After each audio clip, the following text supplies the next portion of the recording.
Welcome to this new video. So, in this video, we'll finish translating the first extract of Miku sensei's video. I know that this first extract was not easy, but don't worry because the next extracts we'll translate will be easier and funnier. So, let's get started. First sentence. だから今日は私はタメ語を使いません。敬語で話します。So I'll let you translate. Basically, you should be able to translate it. So press pause. And so no problem here.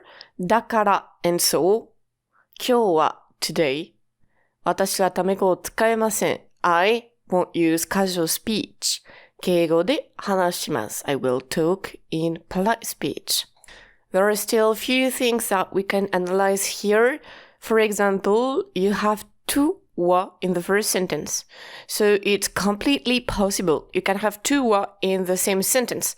So it might seem weird because wa is supposed to indicate the theme.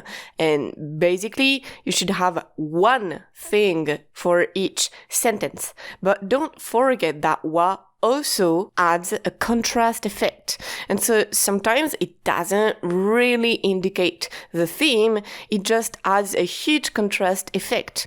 And so the contrast effect is when you kind of imply that it's this and not this. And not this is kind of implied when you have a contrast effect. So for example, when she says 今日は, she means today. And not another day, because probably that in some other videos, she doesn't speak in polite speech, she speaks casually. And for watashi wa, it's the same. It's me, as for me, and not someone else. So she wants to highlight the fact that she will speak politely, while her guest won't speak politely. So this is the contrast wa. When the contrast is huge, this is what it means. And then another particle that might bother you is the de after keigo. So keigo de hanashimasu. So it's the de for means. So how you are going to speak with what you are going to speak.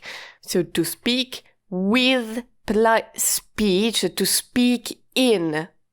So make the difference between X de hanasu, which means to speak in X, and X o hanasu, which would mean to speak X. So for example, if you want to say, when I go to Japan, I will have to talk in Japanese, then you would say, Nihongo de hanasu. Okay, so next sentence. もちろん、ゆうすけさんは私の先輩なので、タメ語で話すと思います。So, try to find the thing that is bothering you in this sentence. You just lack one thing, one grammar thing, and if you find it, basically you should be able to translate the sentence. So try to find it, press pause. So the thing that you lack is this nanode. So maybe some of you thought that de was this te form. And actually, it's not completely wrong because originally it's this te form. But let's make things easy. When you see node or nanode, it means since, because, or so. So be careful because when you translate by since or because, it's just like toki. It will be reversed. So you have to place since at the beginning of the sentence. As I told you in last video for toki, where I insisted that in Japanese you always have the main clause at the end, and that this rule would apply to many things, well, it applies here too. Another thing before we get into details of this node, Yusuke-san is a name. Yusuke is a name, and san is a honorific suffix. So I bet that many of you know it, it's just in case, but in Japanese, you almost never use the name of the person alone. You have to add a honorific suffix. And san is a basic suffix when you want to be polite. So when you name someone in Japan, use san unless you're very, very close to that person. So desu no de. So node indeed means since, or of course you have some other possible translation because given that, so, etc., etc. But the point of node is to express a reason. And so as I just told you, be careful because in Japanese you first have the reason, then you have node, and then you have, well, the action, the main clause. So in English, we add since, and then we add the reason. In Japanese, it's the opposite. Node comes at the end of the reason. It indicates that what came before was a reason. And once again, just like toki, you will never have the reason at the end of the sentence. You can't have action and then node and then reason. But it makes sense with what I've just explained you. If you have to place node after the reason, then you can't invert, you can't swap the clauses. It's impossible. And so in Japanese, it will always be in this order. And so why did we have na node in our sentence? It's because when node is after a noun or an adjective, you have to add na. So it will become na node. But when it's after a verb or an adjective, then you don't need it. You can just add node.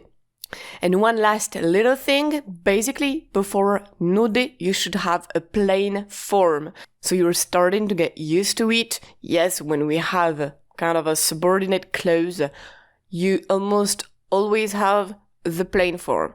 So actually, you can use a polite form before node, but when you do this, you sound very, very, very polite. So in most situations, you don't need it. You can be polite without using polite form before node. So let's see a few examples. 暑いので水をたくさん飲みます. So 暑い means hot, and you know that this is a reason because you have node after it. And so be sure to place the since at the beginning. So since it's hot, and then you translate the second clause. 水をたくさん飲みます. I'll drink a lot of water. Second one. 雨が降っていたので行きませんでした. So I let you do it. So 雨が降っていた. It was raining. It was raining. So for people who forgot, it's a teiru form to describe something that is currently happening. And so yes, it is raining right now. So 雨が降っていた, it was raining. And then we understand that this is a reason because you have node after. So since it was raining, 行きませんでした, I didn't go. So you see, I didn't go, the main action. And since it was raining, the reason. And you see that in the English translation, I put the since clause after. In English, you can do it. You can say, since it was raining, I didn't go, or I didn't go since it was raining. In English, we are completely free. You can choose to add the reason at the beginning or to put it at the end. In Japanese, you see that whatever the sentence is, you can't. The reason is always at the beginning.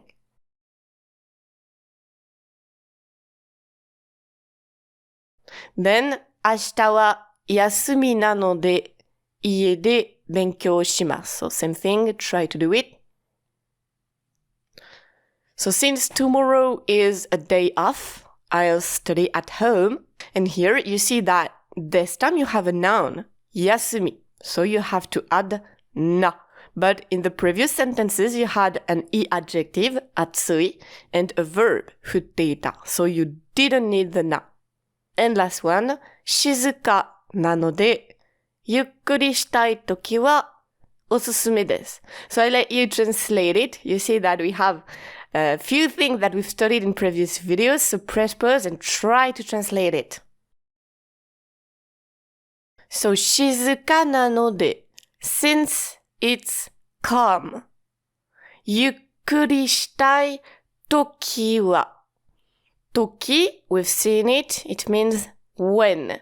So when ゆっくりしたい, you want to chill.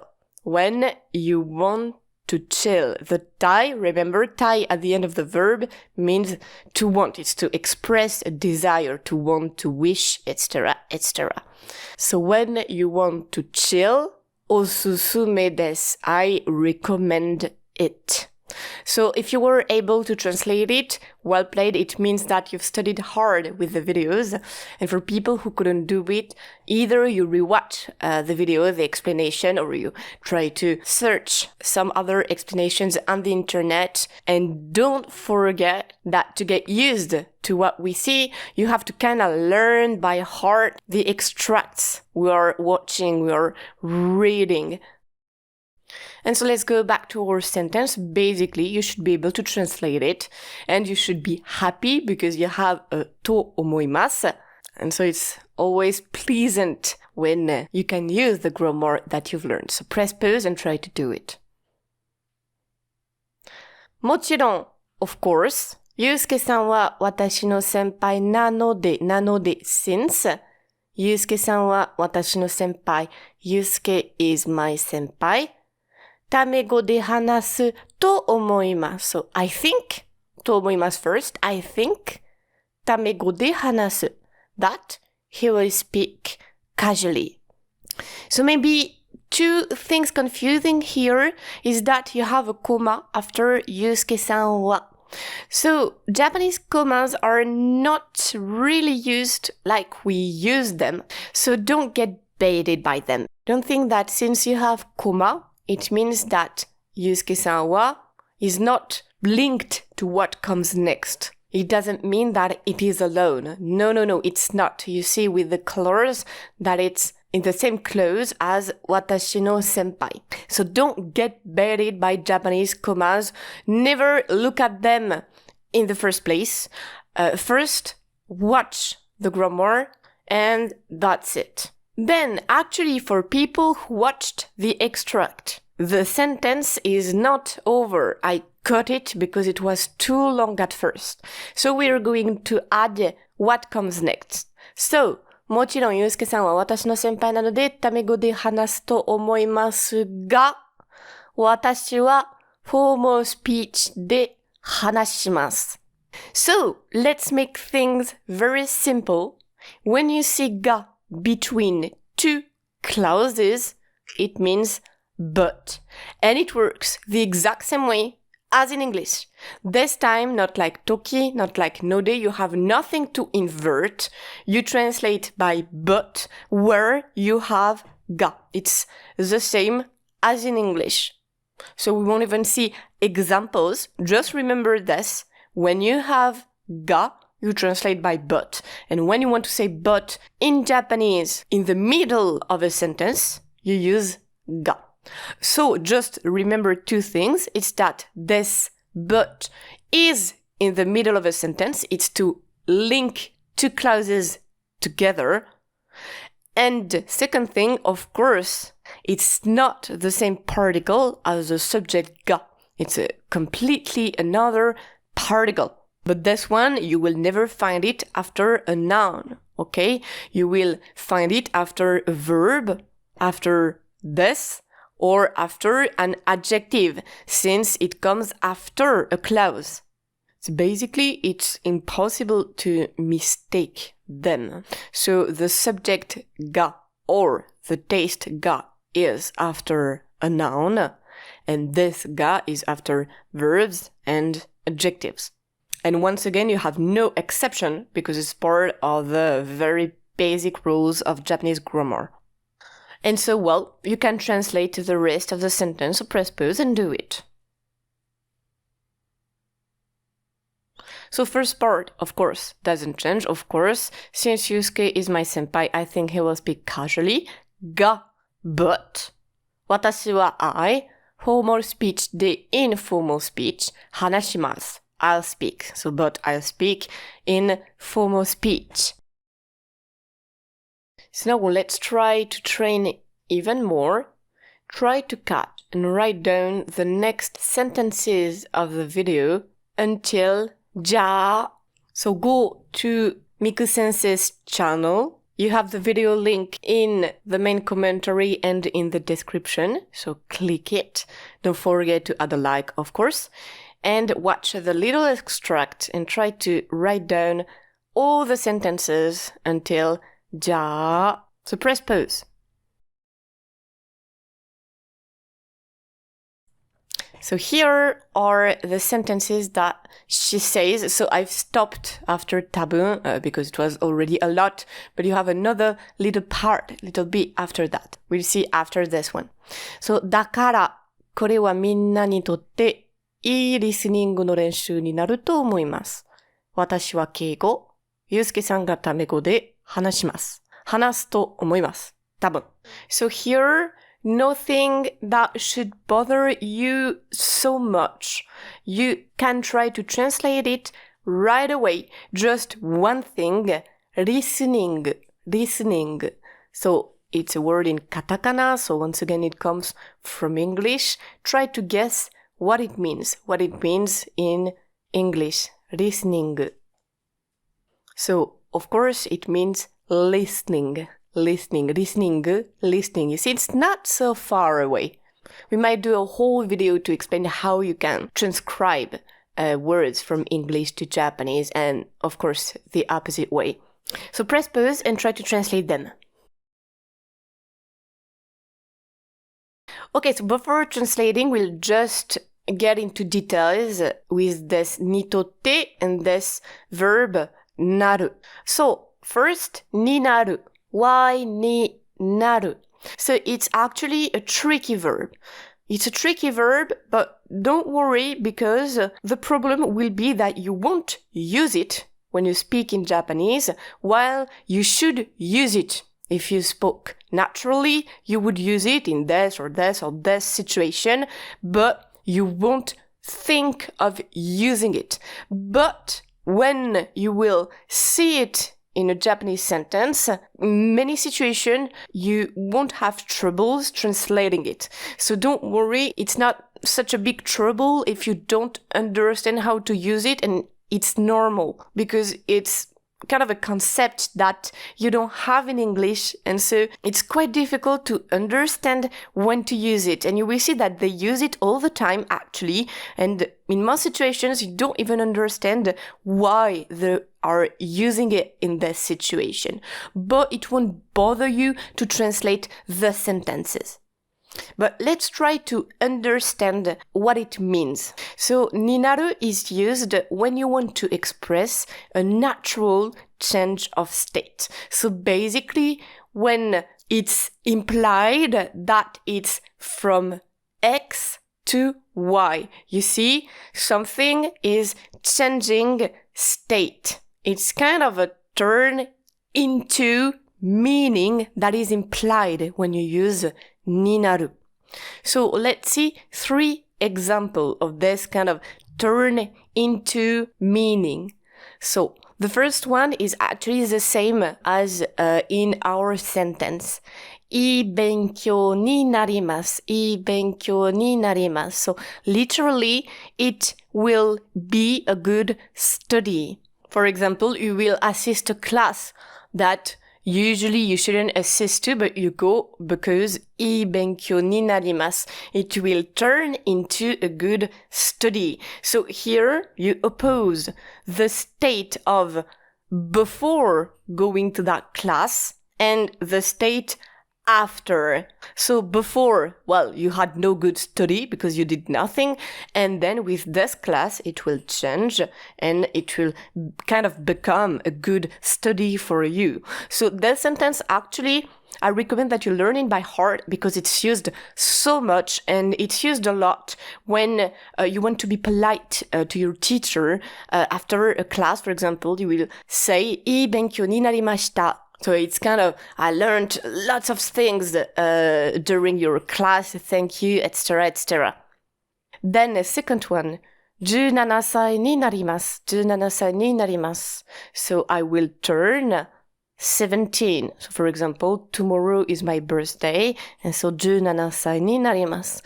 And you see that here, it's quite clear, you have a natural change of state from 16 to 17. And you see that in English, you can translate by to turn. So you indeed have a change of state. Then, 朝になりました. That you would maybe translate by it's morning now. So it became morning. It turned into morning. So from night to morning. And you kind of imagine with this ni narimashita, you imagine the sky getting from dark to this light blue and then this light orange color because it's turning into morning. You see? And so, ni narimashita, now it's done. You see, it's past tense, so it's done. So, it's finally the morning. It has changed state. Just remember that this ni naru can be used in lots of contexts whenever you actually have a natural change of state that is implied. And then the second use that is actually the same, but that this time is more obvious in English. It can mean to become. And yes, to become is a change of state, of course.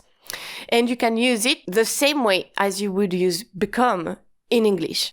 So for example, 医者になりたいです. 医者になりたいです. So I want to become a doctor. So here, no surprise, ni naru, you translate by become, and it works. And of course, naru is a normal verb, so you can conjugate it to whatever tense you want. Then, 静かになるね. 静かになるね. It will become quiet. So, for example, you're a mom and your kids have left the house and you're now alone with your husband. And so you say, 静かになるね. It will become quiet. And then, 母になります. 母になります. I will become a mother. So you're pregnant and 母になります. I will become a mother. So here you see no problem. You have become. You can translate by になる and it will work. And then the other one, the other little expression that is bothering us in the sentence is にとって. So noun plus にとって can be translated by to, for, concerning, as far as is concerned. This is the meaning behind it. So be careful because it's not for as in I would do anything for my mother. No, it's kind of when you take a specific point of view. You see, for me or for you, it would be like this, right? So it's better here to see the examples directly so that you understand in what kind of context you can use にとって. So, first one, John にとって漢字は簡単です. So, for John, 漢字は簡単です. Kanjis are easy. You see, it's this kind of for. For John, kanjis are easy. You could say, for me, listening comprehension is really easy. For him, writing is the most difficult thing. You see, etc., etc. Second example, 彼らは私にとって大切な友達です。So, for me, Karina is a precious friend. Then, これ、学生にとっては高いです。So, this, for a student, is expensive. And you see that once again, you can add wa. So yes, indeed, you see video after video that wa, you can basically place it almost wherever you want. So yes, you can add it to add a contrast effect. So here is to indicate that for a student, but maybe not for the rest, but you want to highlight the fact that for a student, this is expensive. And finally, 水は体にとって必要なものです。So, 水は water, 体にとって for the body, 必要なものです is a necessary thing. So you see that every time it's this for, that kind of means as far as is concerned. And so, for people who want to try to retranslate after these explanations with naru and totte, you can try to do it, so press pause. But let's get into the translation. So, だから and so, or that's why. Then, the sentence ends with と思います. So let's add it right away. I think that これは this みんなにとって for you all いいリスニングの練習になる will be a good listening training. So it will kind of turn into a good listening training. Then 私は敬語 So I polite speech. And then ゆうすけさんがタメ語で話します。So I will speak in polite speech while ゆうすけさん will speak in casual speech. 話すと思います、多分。So this one maybe is tricky because if you translate literally, it would mean I think that I will talk, probably. And that's weird, right? So here be careful because タメ語で is implied. I think he will speak in casual speech. So what she wants to say is, well, I think he will. I think he will, probably. So she tells us that she will speak politely, Yusuke will speak casually, and then she adds, well, I think so. I think he will, probably. So be careful because in Japanese you see that almost everything is omitted. And by the way, here you could translate by, well, we will. I think we will. But she might be pretty sure that she will speak politely. So she says that because she's not in Yusuke-san's head. Maybe he will speak politely. She doesn't know because she's not him. So maybe the translation is more, I think he will. So it's your job to find the right pronoun every time. Is it I? Is it we? Is it he? You have to find with the context. Japanese language won't tell you. And also, you have to understand that tamego de is implied and of course not then translating by I think I will speak or I think he will speak, which wouldn't mean anything. So always be careful not to forget something that is implied. So actually, that sentence might be the trickiest of all the sentences from the video while it's the shortest. But because it's the shortest, it's the most complicated because everything is implied. And then finally, last one. いつも敬語、タメ語でhanasu no de. So here, I'm showing you the extract from Miku sensei's video because it will help to understand what she wants to say. So watch her gesture while she says the sentence. 話します。話すと思います、多分。いつも敬語、タメ語で話すので。Okay, so try to translate. Of course, don't forget that the sentence comes after the previous one. So I think he will probably いつも敬語、タメ語で話すので。